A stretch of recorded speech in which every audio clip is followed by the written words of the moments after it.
Hai semua, selamat datang. Hari ni kan kita nak borak pasal satu topik yang sebenarnya sangat dekat dengan kita semua. Sesuatu yang kita guna hampir setiap hari, iaitu tanggungjawab kita bersama terhadap kemudahan awam.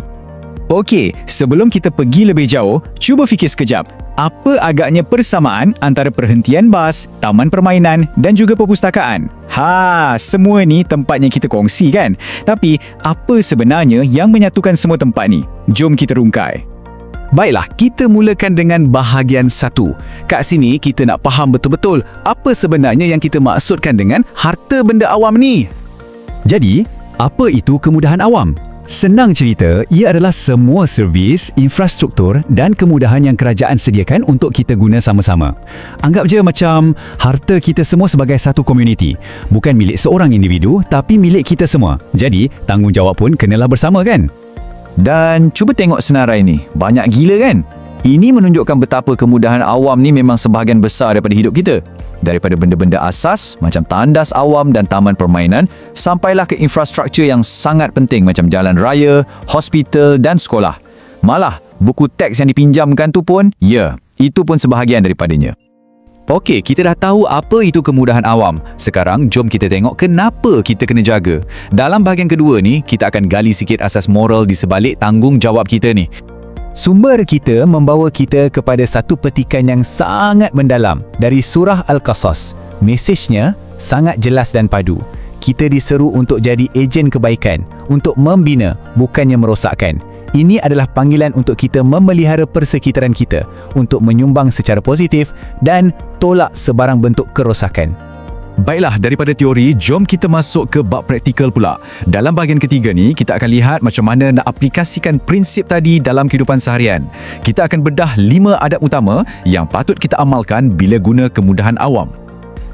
Ini dia rangkanya. 5 adab penting yang jadi panduan kita. Semuanya bermula dengan rasa tanggungjawab. Lepas tu, jaga kebersihan, disiplin diri, jangan salah guna dan yang paling penting, sentiasa ingat yang kita ni berkongsi. Kena bagi peluang ke orang lain juga.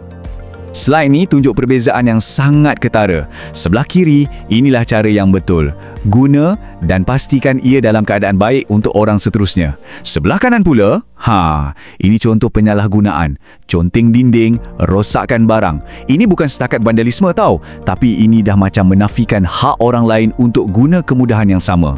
Kesannya sangat-sangat negatif. Jom kita tengok beberapa contoh nyata. Dalam bahagian keempat, kita akan selami 2 kisah ringkas dari sejarah. Tapi, pengajarannya sangat mendalam tentang betapa pentingnya menjaga ruang milik kita bersama ni. Kisah pertama ni, subhanallah, sangat indah. Ia tunjukkan macam mana satu perbuatan yang nampak kecil dan simple, macam alihkan dahan berduri dari jalan, boleh jadi satu amalan yang sangat besar ganjarannya. Apa pengajarannya? Jaga keselamatan dan keselesaan komuniti kita. Tak kira sekecil mana pun usaha tu, ia adalah satu perbuatan yang sangat mulia. Pengajaran kedua ni pula macam satu peringatan untuk kita. Bila kita buat sesuatu yang menyusahkan atau mengganggu orang lain di tempat awam, kita bukan saja langgar adab, tapi kita juga boleh timbulkan rasa tak senang dalam komuniti. Jadi mesej utamanya, sentiasalah jadi orang yang memudahkan, bukan menyusahkan. Okey, sekarang jom kita gabungkan semua yang kita dah bincangkan. Dalam bahagian terakhir ni, kita akan lihat macam mana semua idea ni membawa kita kepada satu kesimpulan yang saya rasa sangat penting. Soalan ni memang patut kita renungkan betul-betul. Cuba bayangkan, apa jadi kalau kita semua tak peduli, kalau kita biarkan je tempat-tempat ni rosak sampai tak boleh guna?